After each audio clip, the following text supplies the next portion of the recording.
আসসালামু আলাইকুম সম্মানিত ভিউয়ার্স, আশা করি সবাই ভালো আছো। আজকের ক্লাসের মধ্যে আমরা টেক কোয়েশ্চন সিলেট বোর্ডে 2025 সালে আসার কিছু টেক কোয়েশ্চন আমরা এগুলা আজকে সমাধান করবো, ঠিক আছে?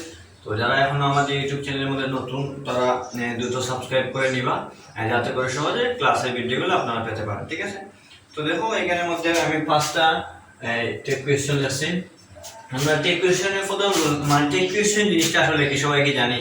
টেক শব্দের অর্থ জুড়ে দেওয়া, ঠিক আছে?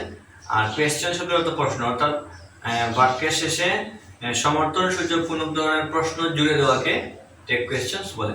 টেক কোয়েশ্চনসে সাধারণত মেইনলি দুইটা রুলস আমরা সবাই জানি। এই দুইটা রুলস সবাইকে কি করতে হয়?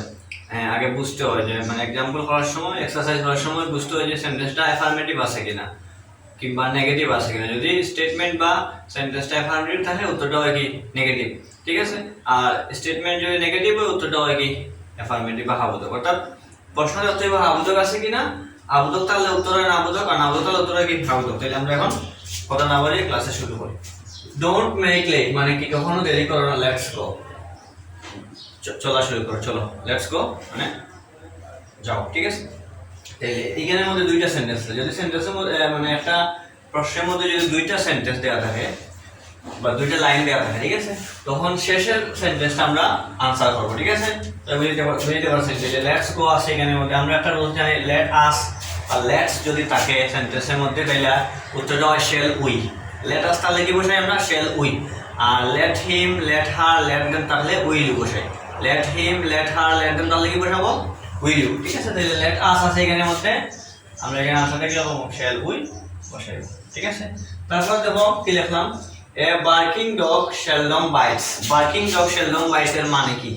এটার বাংলা অর্থ হচ্ছে যে কুকুর বেশি গেউ গেউ করে সেই কুকুর আর কি কম কামড়ায়। মানে যেসব টাইপের কুকুর বেশি গেউ গেউ করে না, এগুলো আসলে কম কামড়ায়, বেশি কামড়ে না, ঠিক আছে? এটাই বুঝেছে। তাইলে সেলডম শব্দটা নেগেটিভ, আমরা কিছু নেগেটিভ মানে অর্থবোধক শব্দ জানি। এই শব্দগুলো আসলে মানে নেগেটিভ অর্থবোধক, মানে ঋণাত্মক অর্থবোধক প্রকাশ করে। যেমন নট লাগানো না থাকবে কিন্তু বুঝে যাবো এটা অর্থটা কি নেগেটিভ।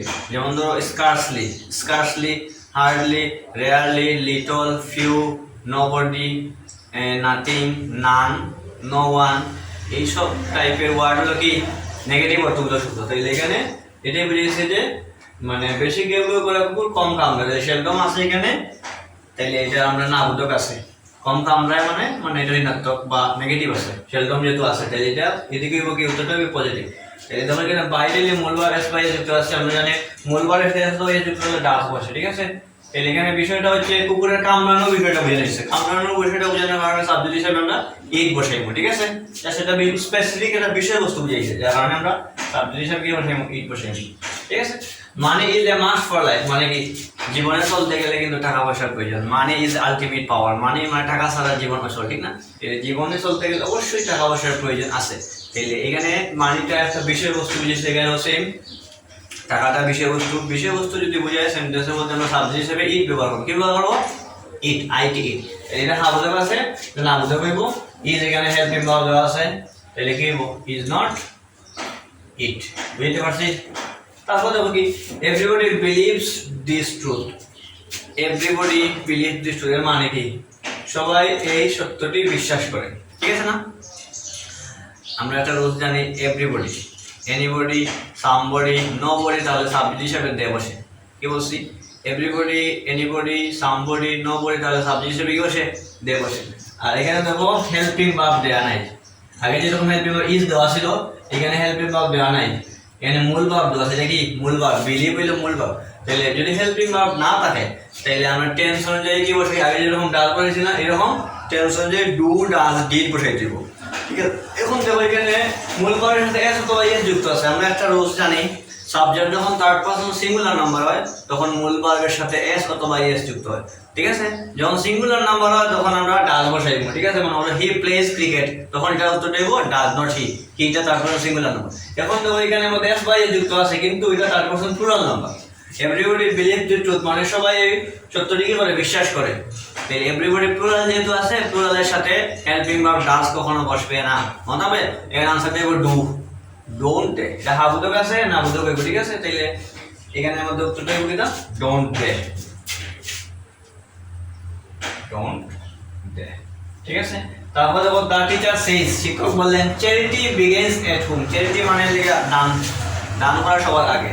ঠিক আছে, তো এরকম যদি কোনো স্পিচ দেওয়া থাকে, কি দেওয়া থাকে, স্পিচ বা বক্তব্য বা বক্তার কোনো কথা দেওয়া থাকে, তখন ফোকাস করতে হবে আনসারটা ইনভার্টেড কমারের ভিতর অংশটা যা দেওয়া আছে এইটারে আমরা আনসারের জন্য মানে উত্তর করার জন্য আমরা মাইন্ড সেট আপ করতে হবে। ঠিক আছে, তাহলে এখানে এই জিনিসটা আমরা ফোকাস না করিয়া ইনভার্টেড কমারের অংশটা কি করবো, উত্তরের জন্য মানে আনসার করার জন্য মানে ইয়ে করবো। ঠিক আছে, ভাববো।